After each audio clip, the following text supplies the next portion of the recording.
Hello and welcome along to December 2015 AML update. It's been a while since we've been together, but welcome back, and here we are. Dave Robson here again with Pekka Dave. Hello.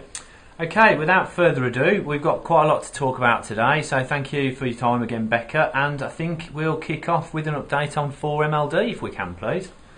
Yeah, so thanks, Dave. So we discussed obviously the UK's response to the fourth EU money laundering directive, and the UK has, or the government has indicated that there is supposed to be a consultation issued by Christmas, effectively. So given the meeting was a week or so ago, we're now really a couple of weeks away, and still doesn't appear to be any sign.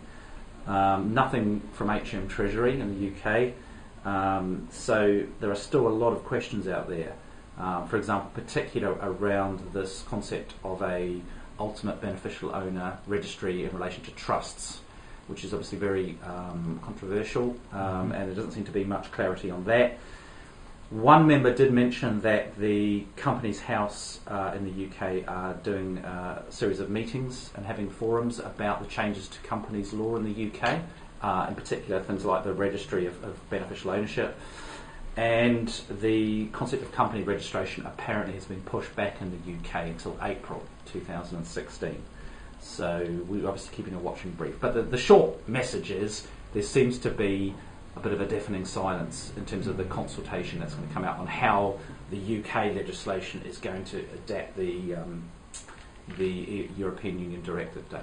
Okay, so it's the practical side of it that we're actually looking for more details around. Well, until we actually see how the concepts in the EU directive are transposed into draft legislation, we're all a little bit in the dark. And obviously that's where the industry bodies and the firms are really keen to I almost said stick their oar in, but I mean make sound and reasonable points about the drafting. Well, quite rightly, because they're the people that be affected. I mean, on the subject of being affected, then I know another issue that came up was PEPs, and particularly dealing with families and associates. Yeah, so obviously the way that the definition of PEP is cut is capturing close associates and immediate family members. Now, again, most member firms are using search tools, proprietary systems to screen for PEPs. Now, obviously, in finding potential matches with family members, that's generating a huge amount of potential matches. And the question was really how far the firms go in terms of screening and ruling in or out sort of immediate family, close associates. So basically, the approach was pretty much that a common sense approach was required. So, for example, firms would typically, if they had a name match with, say, a son of a PEP, they would look at the age difference of the two candidates, and if there was a significant age, or minimal age difference rather, they would rule out that person being an actual son. And if there was nothing, nothing to indicate that the person is related to a PEP, then they would tend to go with a common sense approach. Another member talked about taking a risk-based approach to this, in considering looking at who the PEP is and what level of risk that PEP poses. Some other members actually didn't check their PEPs if they had certain low-risk products, and they looked for certain positions. Other firms took a very light-touch approach to source of wealth when the PEP held a low-risk product, such as a low-value ISA. So I think effectively the message is it's a risk-based approach at the moment, and firms are certainly looking at treating PEPs differently based on their overall risk.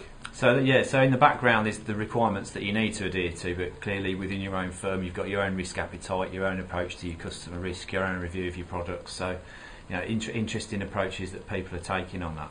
I mean, just a quick, I suppose this is almost an advertorial, but would you like to quickly mention the National Occupational Standards as well whilst we're here? Yeah, so the ICT, ICA are both involved in the UK National Occupational Standards of Competency in relation to AML, and they are being reviewed at the moment, and there is they will be issued as a consultation shortly, and the links will be available on the ICT and ICA websites And if you're not familiar with the National Occupational Standards of Competency, they're a very useful tool for developing your own internal training and competency schemes, role profiles, performance appraisals, and your own training framework. So I'd recommend, if you're not familiar with these National Occupational Standards on AML, to look on the ICA website for them, and also get involved with a consultation.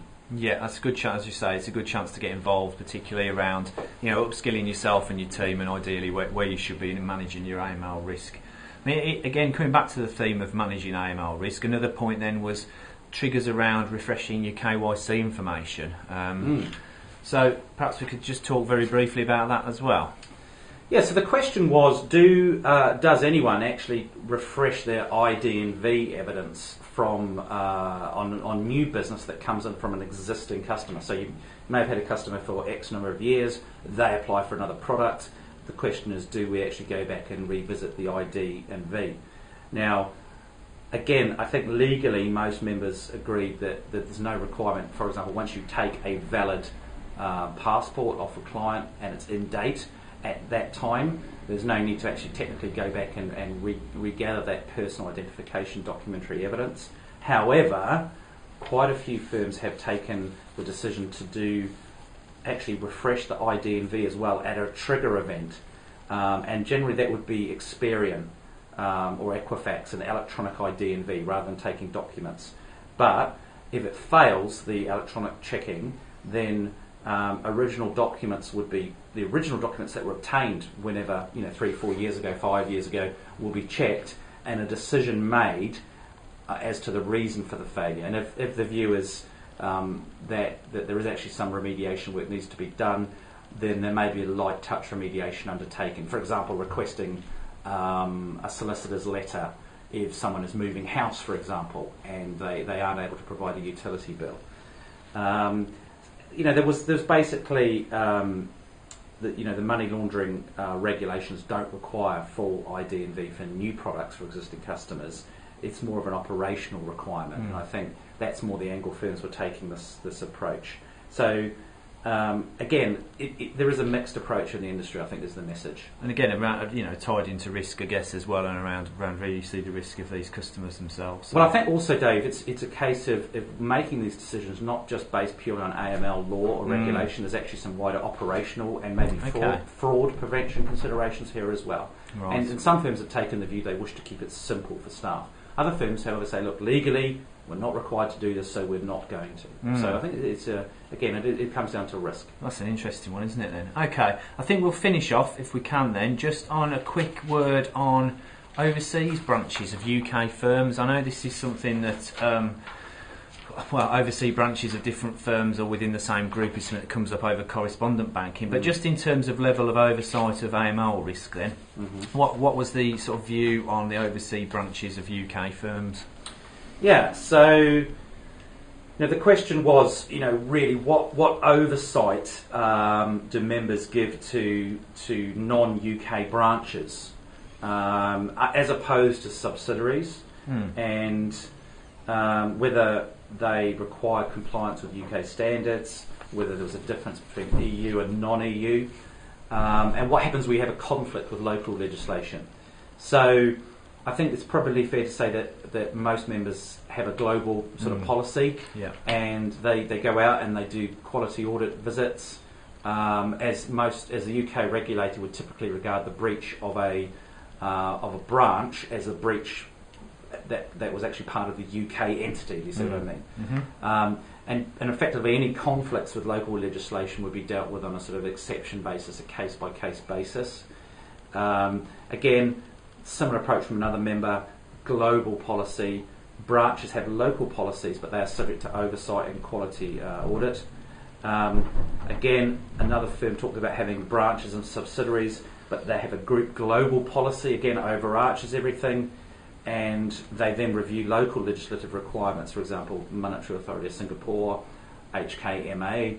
And I think certainly my experience of Tier 1 banks is that they have, again, a global policy, but they don't encourage local foreign branches to break local law, And obviously, if there is a conflict with local law and global policy, generally that they would obtain an exemption where they don't want local staff to break local legislation. No, that was going to be my point as well. In our experience, in that we see sort of the highest standard applies really, Exactly. whether it be global or local. It's like a high tide watermark. I think that's a good way of describing it, isn't it? Yeah. Excellent. Okay, well, thanks very much for that. We're going to leave it there for today. So hopefully we'll see you again next year. Becca and I are off for some mince pies and mulled wine. So have a lovely Christmas, everybody. Have a Merry Christmas, Thank everybody. you. Take Cheers. care. Bye-bye. Bye.